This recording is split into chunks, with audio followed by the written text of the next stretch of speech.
తాకట్లో ఉన్న మీ బంగారాన్ని విడిపించి ఆ రోజు ఆన్లైన్ రేటుకి కొంటాం. Sharma gold company.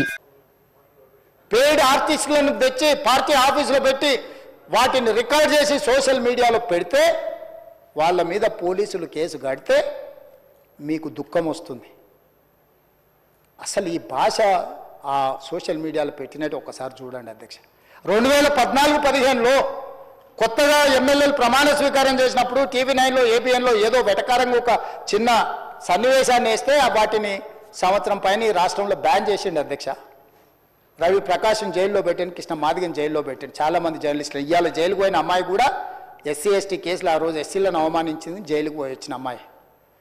ఎవరు జర్నలిస్ట్ అని నేను అడగదలుచుకున్న అధ్యక్ష, జర్నలిస్టులని వేదిక మీద నుంచి INPR లేకపోతే DAVP ఆమోదించిన పత్రికలు ప్రసార సాధనాలు వాళ్ళు ఇచ్చే ID కార్డులు ఉన్నోళ్ళు జర్నలిస్టులా? ఎవడు పడితే వాడు ఏదో ఒక ట్యూబ్ పెట్టుకొని మమ్మల్ని ఇష్ట రాజ్యంగా అధ్యక్ష. ప్రజా జీవితంలో ఉన్నాం కాబట్టి నిజంగా ఓపిక పడుతున్నాం అధ్యక్ష. రక్తం మరుగుతుంది. ఏంది భాష అది అధ్యక్ష? కుటుంబ సభ్యులను అంతేసి మాటలు అంటుంటే అసలు మీరు మనుషులా అని నేను వాళ్ళని అడగదలుచుకున్నా అధ్యక్ష. మీకు భార్య బిడ్డలు లేరా? తల్లిదండ్రులు లేరా? మీ అమ్మనో నీ చెల్లినో నీ భార్యనో ఈ రకంగా మాట్లాడితే నువ్వు ఇంతవా అని నేను అడుగుతున్న. ట్విట్టర్లో పెట్టినోని, అరెస్టును ఖండించినోని. నా భార్య నా బిడ్డను తిడితే నాకు నొప్పి అవుతుంది, కానీ నీకు ఒక ఆడపిల్లను అవమానిస్తుంటే నీకు నొప్పి కాదా? ఏ సంస్కృతిలో ఉన్నారని నేను అడుగుతున్నా అధ్యక్ష. తోడుకలు తీస్తే అధ్యక్ష, ముఖ్యమంత్రిగా చెప్తున్న ఒక్కనొక్కని బట్టలు పదేసి రోడ్డు మీద తిప్పిస్తా అధ్యక్ష. రాజకీయాల ప్రజా జీవితంలో ఉన్నది మేము. విమర్శించండి, విశ్లేషించండి, మా గురించి మాట్లాడండి. ఆడబిడ్డల గురించి, ఇంట్లో ఉన్న ఆడోళ్ళ గురించి మాట్లాడే సంస్కృతి ఎక్కడి నుంచి వచ్చింది అధ్యక్ష? తెలంగాణ సమాజం ఇదేనా? రజాకర్లకు, నిజాంలకు, భూస్వాములకు, పెత్తందారులకు వ్యతిరేకంగా పోరాటం చేసిన స్ఫూర్తి ఓ రామ్జీవ్ గోండు, కొమరం భీమ్, ఓ చాకలి ఐలమ్మ, ఈ ప్రాంతంలో దొడ్డి కొమరయ్య, ఓ సర్దార్ సర్వాయి పాపన్న గౌడు ప్రాతినిధ్యం వహించిన ప్రాంతం ఇది అధ్యక్ష. ఇది ఒక చైతన్యమైన ప్రాంతం. ఈ చైతన్యమైన ప్రాంతంలో ఎదిరించి నిలబడ్డాడు మునగాడు. ఆధిపత్యాలకు వ్యతిరేకంగా నిలబడి కొట్లాడిన గడ్డ ఇది.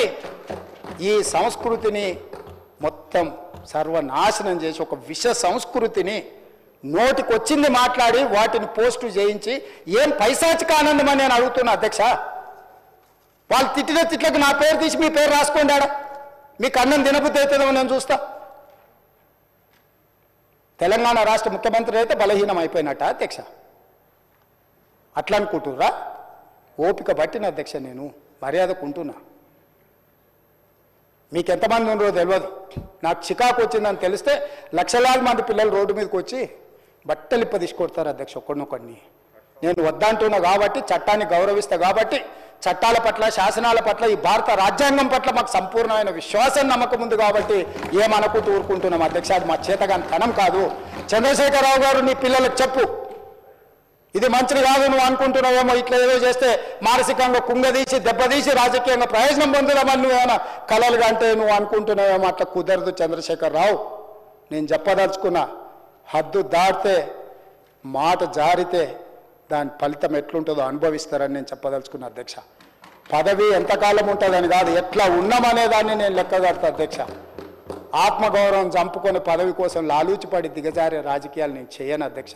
ఉన్నంత కాలమే ఉంటా, నిటారుగుంటా, నికార్సుగుంటా. ఏది పడితే అది మాట్లాడితే ఇక నుంచి ఊరుకొని నేను చెప్పదలుచుకున్నా. మీరు అనుకుంటున్నాం ఏది పడితే అది బాగా మాట్లాడితే చెల్లిపోద్ది, లేకపోతే కోర్టుకు పోతే బెయిల్ వస్తుంది, లేకపోతే ఈడిపోతే అది వస్తుంది, ఆడిపోతే ఇది వస్తుంది, మానసికంగా మమ్మల్ని దెబ్బతీసి ప్రయోజనం పొందాలని.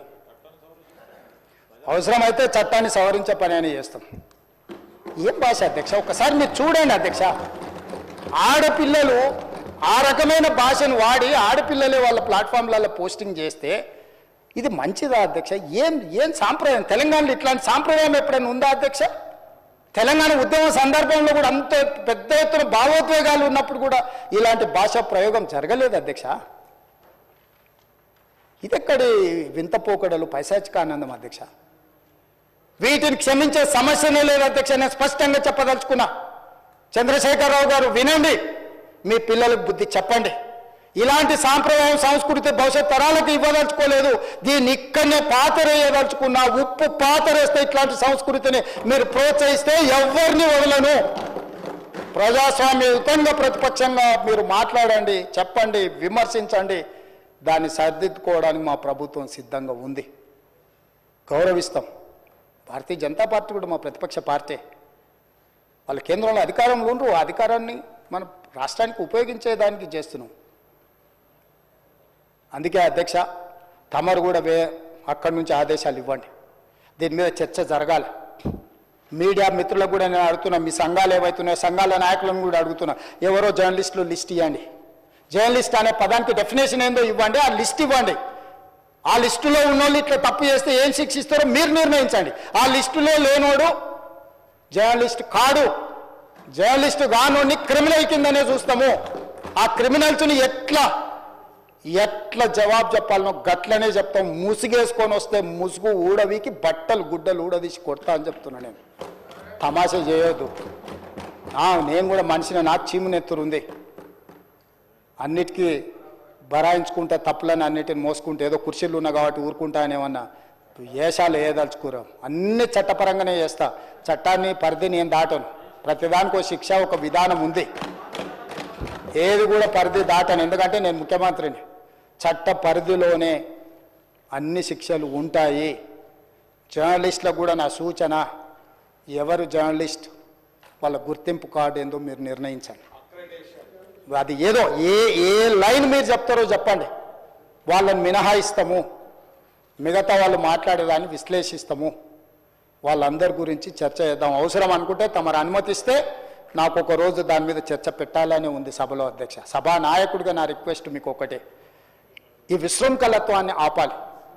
ఎక్కడో ఒక దగ్గర దీనికి పరిష్కారం చూపించాలి అధ్యక్ష. పరిష్కారం చూపించకపోతే భవిష్యత్తులో ఈ తెలంగాణ సమాజానికి ఇది ఒక చీడపురుగులాగా ఈ వ్యవస్థను దెబ్బతీసే పరిస్థితి వస్తుంది. దానికోసం చట్టసభలు, కరెక్ట్ శ్రీధర్ బాబు గారు చెప్పినట్టు, దీనికి చట్టసభలే ఉన్నదే చట్టాలు చేయడానికి. దానికి చట్టం చేద్దాం. ఒకసారి తమ నేతృత్వంలో ఆదేశిస్తే లెజిస్లేటివ్ అఫేర్స్ మినిస్టర్ గారు జర్నలిస్ట్ సంఘాలను కూడా పిలిచి, అదేవిధంగా ఐఎన్పిఆర్ మినిస్టర్ గారు కూడా నా సూచన, మీరు పిలిచి కూర్చోబెట్టి మాట్లాడండి, ఇది చర్చ చేయండి. దీన్ని వదిలేసి ఊరుకుంటే ఎవరినో ఒకరిని అన్నారని కాదు, ఇది ఎవరినన్నా మనల్ని అందరిని అన్నట్లని. నా ఒక్కడి ఆవేదన కాదు, ఇది అందరి ఆవేదన వినే నేను ఈరోజు నేను చెప్పదలుచుకుంటాను. నన్ను ఒక్కరిని ఏదో అన్నారు ఇదని కాదు, ఇది మాత్రం మాత్రం మంచిది కాదు. మీరు చర్చ పెట్టండి, దీని మీద చర్చ జరగాలి. ఒక మంచి సాంప్రదాయానికి తెలంగాణ వేదిక అవ్వాలి. అందరినీ సహకరించమని సభలో ఉన్న సభ్యులందరం కూడా చర్చించుకుందాం. స్వీయ నియంత్రణతో పాటు రాజ్యాంగపరమైన నియంత్రణ కూడా అవసరమే. ఎవరైనా పరిధి దాటినప్పుడు ఏ రకంగా శిక్షించాలనో దానికి అవసరమైన చట్టాన్ని చేయడానికి కూడా తమరిని అనుమతి ఇవ్వాల్సిందిగా కోరుకుంటూ తమరి దగ్గర సెలవు తీసుకుంటున్నా అధ్యక్ష.